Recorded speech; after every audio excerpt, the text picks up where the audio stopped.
আজকের গল্প বৃষ্টি ভেজা শীতের রাত। দিনটা ছিল শনিবার। অফিস থেকে ফিরতে ফিরতে বেশ দেরি হয়ে গেল। প্রচণ্ড ঠান্ডায় লেপের নিচে আশ্রয় নিয়েছি। সকাল থেকে আকাশটা মেঘলা হয়ে আছে। কনকনে ঠান্ডা, তার সাথে পাল্লা দিয়ে হিমেল বাতাস। এক কাপ চা হাতে নিয়ে গল্পের বই পড়ছিলাম। হঠাৎ ফোনটা বেজে উঠল। বোনের ফোন। বোনের শাশুড়ির শরীর বেশ ভালো নয়। দীপক বাড়িতে না থাকায় বোন বেশ ঘাবড়ে গেছে, তাই আমাকেই ফোন করছে। কি করব ভেবে স্থির করতে পারছিলাম না। সত্যি কথা বলতে লেপ থেকে বাইরে বেরোতে ইচ্ছে করছিল না। রুমিকে ডেকে সবটা বললাম। স্ত্রী তো শুনেই বলল এখনই যাওয়া উচিত। ভাবলাম যেতেই যখন হবে তখন আর ৭-৫ ভেবে কী লাভ। লেপের মায়া ত্যাগ করে উঠেই পড়লাম। গরম জামা কাপড়ে যতটা সম্ভব আচ্ছাদিত হয়ে গুটি গুটি পায়ে রওনা দিলাম। ঠান্ডাটা এবছর বেশিই পড়েছে। খুব মনে করার চেষ্টা করেও মনে করতে পারলাম না বিগত কয়েক বছরে এমন ঠান্ডা পড়েছিল কিনা। দমকা বাতাসে জ্যাকেট ভেদ করে শরীরে যেন ছুঁচ ফোটাচ্ছে।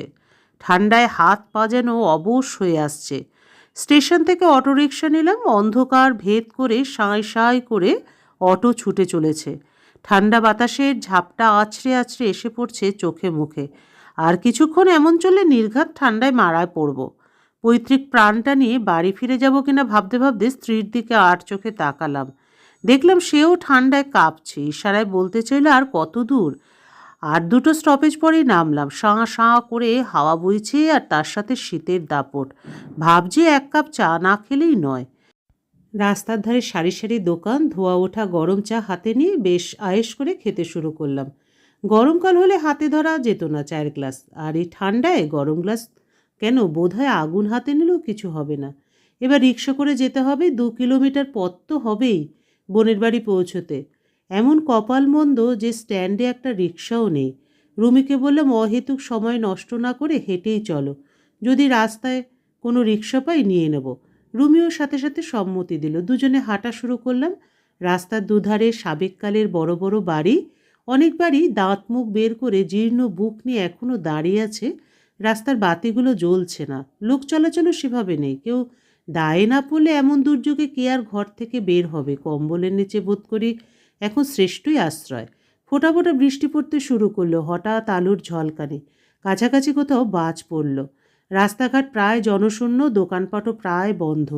2-1টা দোকান যা খোলা আছে তা থেকে আলো এসে ক্ষীণভাবে রাস্তাকে আলোকিত করেছে। সেই ক্ষীণ আলো আর বিদ্যুতের ঝলকানির ওপর ভরসা করে পথ চলেছে দুজন। রুমি জিজ্ঞাসা করলো আর কত দূর। আমি চুপ করেই রইলাম। বৃষ্টিটা এবারে আরও একটু জোরে এলো। এবার একটা আশ্রয় না হলেই নয়। কাজ নেই আর বৃষ্টিতে ভিজে, শেষে ঠান্ডাতে জমে গিয়ে হাট ফেল না করে একটা দাঁড়াবার মতো জায়গা খুঁজছিলাম। বিদ্যুতের ঝলকানিতে যেটুকু দেখতে পেলাম কোথাও এক টুকরো দাঁড়াবার জায়গা নেই। অগত্যা হাঁটতে থাকলাম। বৃষ্টিটা এবার আরও জোরে এলো। এবার যে কোথাও আশ্রয় নিতেই হবে, আর কিছুতেই ভেজা যাবে না। হঠাৎ একটু ক্ষীণ আলোর রেখা চোখে পড়ল। দুপা এগোতেই দেখি একটা ছোট গুমটি থেকে আলোটা আসছে। একটা পুরনো কাঠের শোকেসের ওপর একটা লণ্ঠন আলো জ্বলছে। এখন এই বৈদ্যুতিক যুগে লণ্ঠন আর দেখাই যায় না। দোকানের সামনে গিয়ে সরাসরি একটু আশ্রয় চাইলাম। ভাঙা গলায় বৃদ্ধা দোকানের ভেতরে প্রবেশের অনুমতি দিলেন। আমরাও কোনো সংকোচ না করেই দোকানে প্রবেশ করলাম। একটা তেলে ভাজার দোকান। বোধহয় বৃদ্ধাটি দোকান বন্ধ করতে যাচ্ছিলেন। বয়স ঠিক বোঝা যাচ্ছে না, 60ও হতে পারে বা 70ও। আমি এবার বেশ বিব্রত বোধ করলাম। হয়তো আমাদের জন্য ভদ্রমহিলা বেশ অসুবিধায় পড়লেন। তেলে ভাজা কিছু অবশিষ্ট আছে কিনা জিজ্ঞাসা করাতে ভদ্রমহিলা বললেন গোটা 3 চপই শুধু অবশিষ্ট আছে, তাই দিতে বললাম। এই ঠান্ডায় গরম গরম চপ আর অপরাধবোধ থেকে বেরিয়ে আসা যাবে। হাত বাড়িয়ে চপ 3টে নিলাম। শালপাতায় মোড়া বেশ বড় সাইজের 3টে চপ। ভুরভুর করে গন্ধ বেরোচ্ছিল। রুমিকে 1.5খানা দিয়ে চপে একটু কামড় দিলাম। আহ, কি অপূর্ব স্বাদ! এমন স্বাদের চপ আমি জীবনে খেয়েছি কিনা মনে করতে পারলাম না। মনে মনে ভাবলাম এই দুর্যোগে বাইরে আসাটা সত্যিই সার্থক হলো। আরও গোটা 2 হলে বেশ ভালো হতো। নিছক বয়সের কথা ভেবে নিজেকে সংবরণ করলাম। আবার কাছে কোথাও বাজ পড়ল। একটা গরম হাওয়ার হলকা গায়ে এসে লাগলো। এবার সত্যি একটু ভয় পেয়ে গেলাম। রুমিও আমার গা ঘেঁষে এসে দাঁড়ালো। বোধহয় ও একটু বেশি ভয় পেয়েছে। বেশ কিছুক্ষণ দাঁড়াবার পর বৃষ্টির প্রকোপটা কমে আসে। কয়েকটা চপ বাড়ি নিয়ে যাবার ইচ্ছে ছিল। বৃদ্ধাকে বললাম আরও গোটা চারেক চপ দিতে। বৃদ্ধা বললেন, আর তো নেই, তবে একটু দাঁড়ালে ভেজে দিতে পারি। কিন্তু আমাদের যে আর দেরি করা যাবে না, বেশ রাত হয়েছে, বোনের বাড়ি যেতে হবে, জানি না ওখানে আমাদের জন্য কি অপেক্ষা করছে। বললাম, এখন থাক, যদি ফেরার সময় দোকান খোলা থাকে তখন না হয় নেব, এখন আর দাঁড়াবার মতো সময় নেই। উত্তরে বৃদ্ধা বললেন, আমার দোকান অনেক রাত পর্যন্ত খোলা থাকে। আপনারা নিশ্চয়ই কুটুম বাড়ি যাচ্ছেন, ফেরার সময় না হলে নিয়ে যাবেন। আমিও সানন্দে রাজি হয়ে গেলাম। সত্যি বলতে চপটা এত ভালো লেগেছিল যে খাওয়ার লালসা বেড়েই গেল।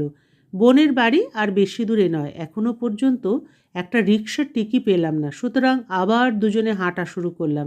মিনিট 10-এর মধ্যে পৌঁছেও গেলাম। একরাশ আশঙ্কা নিয়ে যখন পৌঁছলাম, দেখি সব প্রায় স্বাভাবিক।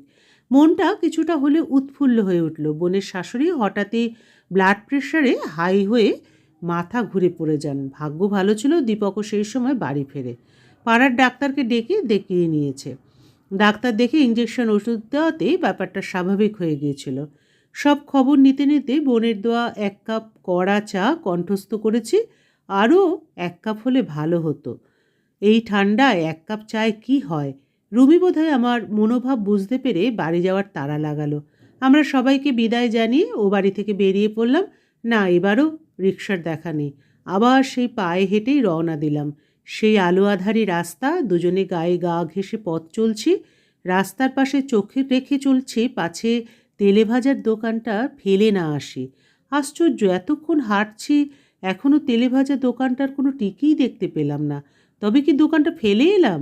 নিজের মনে বিড়বিড় করতে করতে নিজের ওপর খুব রাগ হলো। রুমিকে জিজ্ঞাসা করলাম সে দেখেছে কিনা।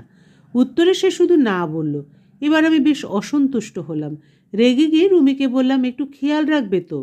আরও কিছুক্ষণ যাওয়ার পর দোকানটার যখন কোনো হদিশ পাওয়া গেল না, বিফল মনোরাত হয়ে যখন পা চালিয়ে যাওয়ার প্রস্তুতি নিচ্ছি, ঠিক তখনই এক বৃদ্ধ লোকের সাথে দেখা।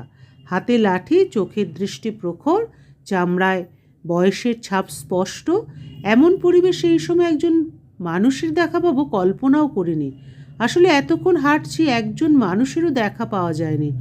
গলাটা ঝেড়ে ভদ্রলোকের দৃষ্টি আকর্ষণের চেষ্টা করলাম। বৃদ্ধ ভদ্রলোক আমাদের দিকে তাকালেন।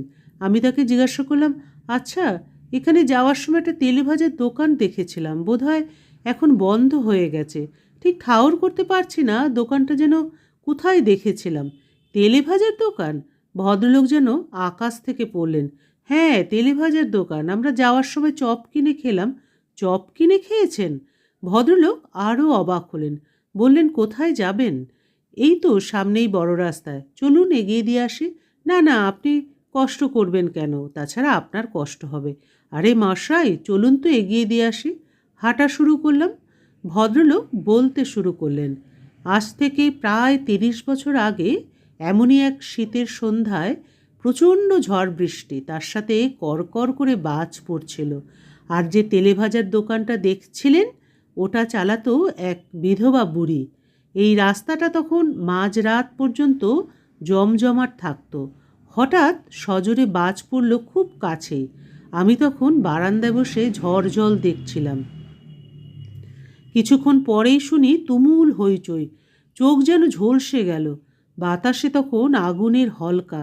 ওই তেলে ভাজার দোকান, মানে ওই বিধবা বুড়ির দোকানে দাও দাও করে আগুন জ্বলছে। চারপাশের লোকজনের কোলাহল, জল আন, বালতি করে জল আন।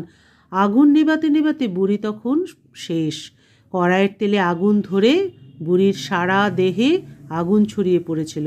তাকে আর বাঁচানো যায়নি, আমার স্বচক্ষে দেখা। তারপর বাড়ি বিক্রি হয়ে গেল, সব ভেঙে চুরে নতুন বাড়ি হলো। কিন্তু বুড়িকে প্রত্যেক বছর এই সময় এমনই ঝড় বৃষ্টির রাতে কেউ না কেউ একবার দেখে, যেমন আপনারা আজ দেখলেন।